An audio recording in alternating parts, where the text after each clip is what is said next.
सलमान अजहरी साहब को गिरफ्तार कर लिया गया है और उनका गुनाह यह है कि वह इजराइल को कंडेम कर रहे थे। प्यारे अजीज दोस्तों, मुफ्ती सलमान अजहरी साहब की गिरफ्तारी के बाद एक चीज बहुत अच्छी देखने को मिली है।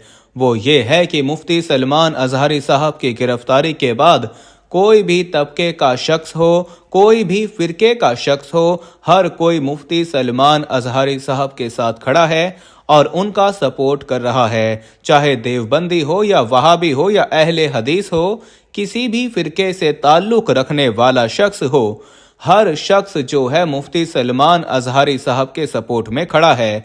दोस्तों, मुसलमान तो मुसलमान, हिंदू भी मुफ्ती सलमान अजहरी साहब के सपोर्ट में आ रहे हैं। हम आपको दिखला दें कि ये विनय दुबे हैं जो मुफ्ती सलमान अजहरी साहब के सपोर्ट में ट्वीट कर रहे हैं।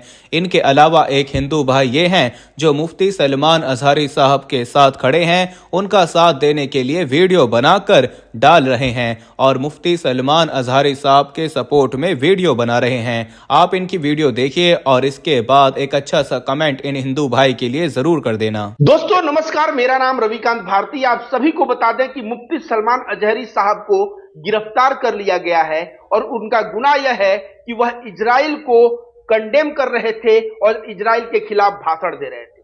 वह फिलिस्तीन के गाजा पट्टी पे जो मासूम बच्चों का, अस्पताल पे महिलाओं को जो कत्लेआम हो रहा है, उस कत्लेआम से उनका हृदय बहुत दुखित था और वह भाषण देते हुए इजराइल को खरी खोटी सुनाते हैं और वह कह देते हैं कि आज खामोशी है, कल शोर आएगा, आज कुत्तों का दौर है, कल हमारा दौर आएगा।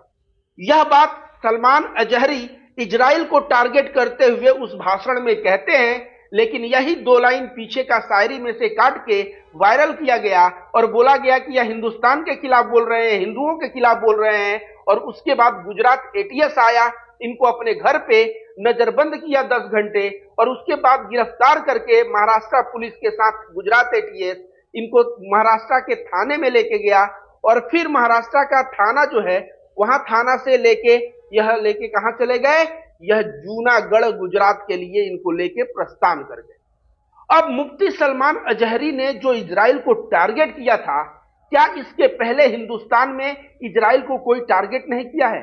दोस्तों आपको बता दें, हमारे देश के एक महापुरुष हैं जो पूर्व प्रधानमंत्री हैं, जिनका नाम अटल बिहारी वाजपेयी है, वह इजराइल को ना भाषण देके उसकी औकात दिखाई और कहा कि अगर कोई विदेशी ताकत हमारा जमीन अगर छीनता है, इस चीज को हम बर्दाश्त नहीं कर सकते।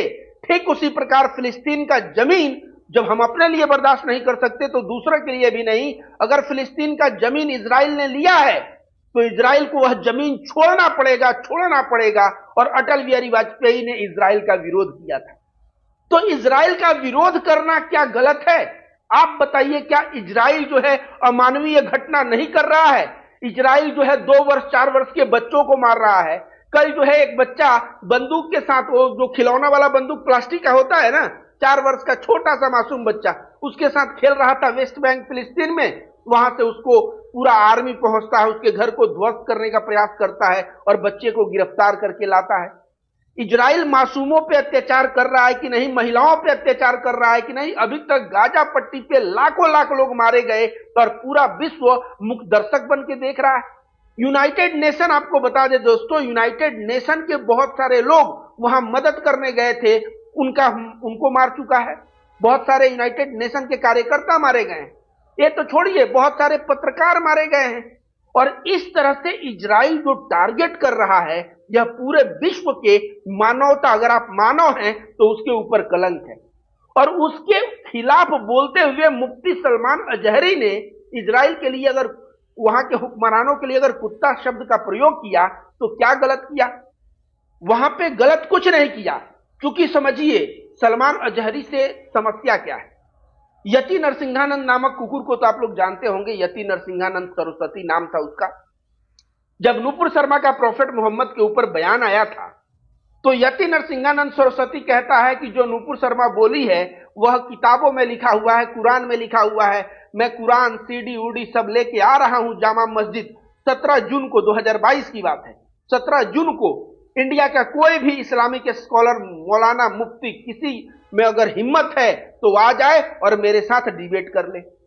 उस वक्त हिंदुस्तान के कोई भी मुफ्ती मौलाना ने आवाज नहीं उठाया, सिर्फ एक बंदा आवाज उठाया और जिसका नाम था मुफ्ती सलमान अजहरी।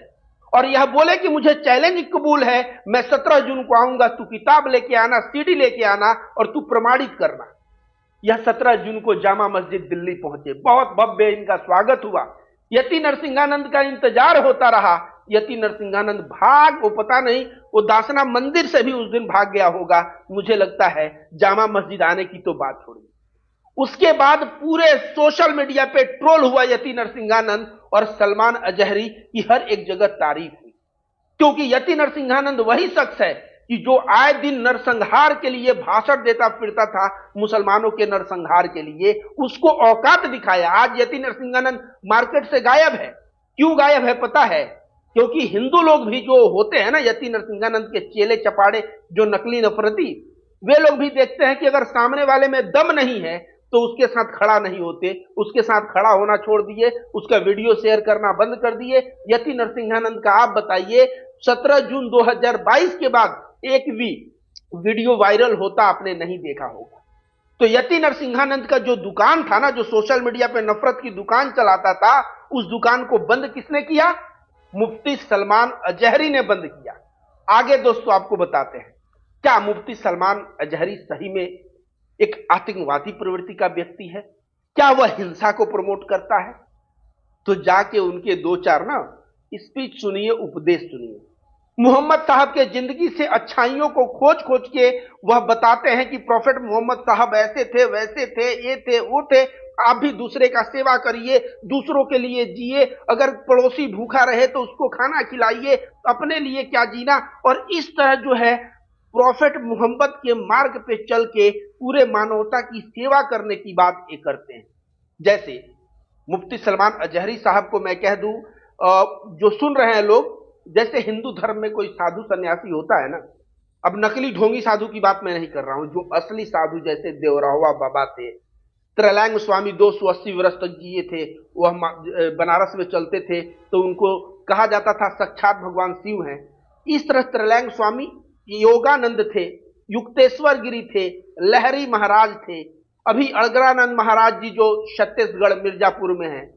ऐसे बाबा जो हिंदू धर्म में जो असली बाबा है ना, वे लोग भी जहां भी मानवता का हनन होता है, मानवता के ऊपर कोई अत्याचार होता है, उसके ऊपर बोलते हैं कि यह गलत हो रहा है और प्रेम सद्भाव को प्रमोट करते हैं। अब यह मुफ्ती साहब भी हमेशा इनका आप बयान सुनिएगा, बोलने का तरीका देखिएगा, बहुत ही पोलाइट, बहुत ही विनम्र और बहुत ही अच्छी बातें मुसलमानों को सिखाते हैं। अगर इनके सिखाए हुए मार्ग पे मुसलमान चले और हिंदू धर्म के सच्चे साधु सन्यासियों को सिखाए हुए मार्ग पे अगर हिंदू चले तो हिंसा हो ही नहीं सकता, ये मैं रविकांत भारती गारंटी देता हूं। अब इन्होंने जो शायर कहा है कि आज खामोशी है कल शोर आएगा, आज कुत्तों का दौर है कल हमारा दौर आएगा, क्योंकि इनकी भी मजबूरी समझिए। कोई व्यक्ति जो होता है ना, एक बर्दाश्त, जैसे भागवत गीता में बोला भी गया है, यदा यदा ही धर्मस्य, मतलब उसका पूरा मतलब होता है कि जब भी जो गलत लोग हैं वो बढ़ जाते हैं और अत्याचार होता है तो भगवान प्रकट होते हैं। भागवत गीता यह भी बोलता है कि बहुत ज्यादा अत्याचार होने पे अगर लोग चुप रहें, सहते रहें, तो वह गुनहगार है। तो ये भी यहाँ पे जो ये बात बोले, ये जो मासूमों के साथ फिलिस्तीन के अत्याचार हो रहा है, उस वक्त यह अपना आपा खो बैठे और इजराइल को टारगेट करते हुए इन्होंने यह बात कहा और इनकी गिरफ्तारी कर ली गई। पीछे का 2 लाइन देख के यह हिंदुस्तान विरोधी है या हिंदुस्तानियों को ऐसा बोल रहे हैं। तो मैं यही कहूंगा कि अगर इतिहास खंगालोगे तो पाओगे कि अटल बिहारी वाजपेयी भी, उन्होंने भी इजराइल को कहा था कि इजराइल की हिम्मत नहीं है तो फिलिस्तीन की जमीन को रखे, उसको छोड़ना होगा, और वो भी ललकार के बोला था। तो इजराइल अगर गलत कर रहा है तो गलत को विरोध करो, और विरोध करने पे अगर उसमें का पूरा परिप्रेक्ष्य छोड़ के 2 लाइन लेके और उस पर गिरफ्तारी होती है तो यह बहुत ही बुरी बात।